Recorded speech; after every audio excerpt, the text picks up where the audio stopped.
Bueno, y la muerte de este joven dio lugar a ciertas especulaciones, pero independientemente a eso, hay informaciones que son importantes recalcar, sobre todo considerando la condición que para algunos podría significar ser un poco más vulnerables, por ejemplo, aquellos que tienen algún tipo de afección cardíaca. A esto se refiere, por ejemplo, el doctor Manuel Fresco, algunos cócteles, ¿no?, que pueden alterar el normal funcionamiento del corazón, podría también terminar lamentablemente en tragedia.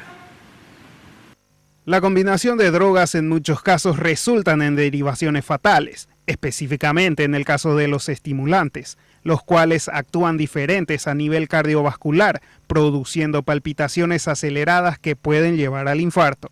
La persona consume la droga, no siente el efecto estimulador que tiene porque va compensando con el alcohol, o a la inversa, comienza a tomar alcohol y cuando el alcohol comienza a darle sueño, consume el estimulante, entonces el nivel y la cantidad de drogas consumidas es muy alto, produciendo un efecto que subjetivamente siente que todavía necesita más, pero desde el punto de vista cardiovascular pueden aparecer estos problemas tipo infarto, hipertensión, derrame cerebral, etcétera, por el efecto del estimulante.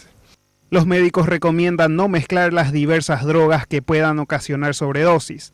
Estas drogas son comunes en su consumo entre los jóvenes a la hora de acudir a un centro nocturno. Muchas veces estas drogas son las permitidas como el alcohol o los energizantes, y otras son aquellas drogas ilegales como la cocaína y el éxtasis. Hay un patrón de consumo, se llama, que es un patrón festivo.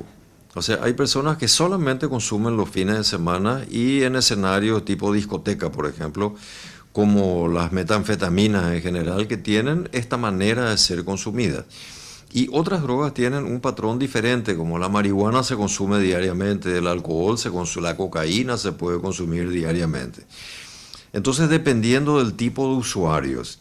Entonces, hay personas que consumen exclusivamente los fines de semana, pero todo lo que no consumieron durante la semana se ponen al día este fin de semana festivo, digamos. El Centro Nacional de Adicciones ofrece asistencia a todas las personas con problemas con las drogas, con consultorios externos con terapia ambulatoria.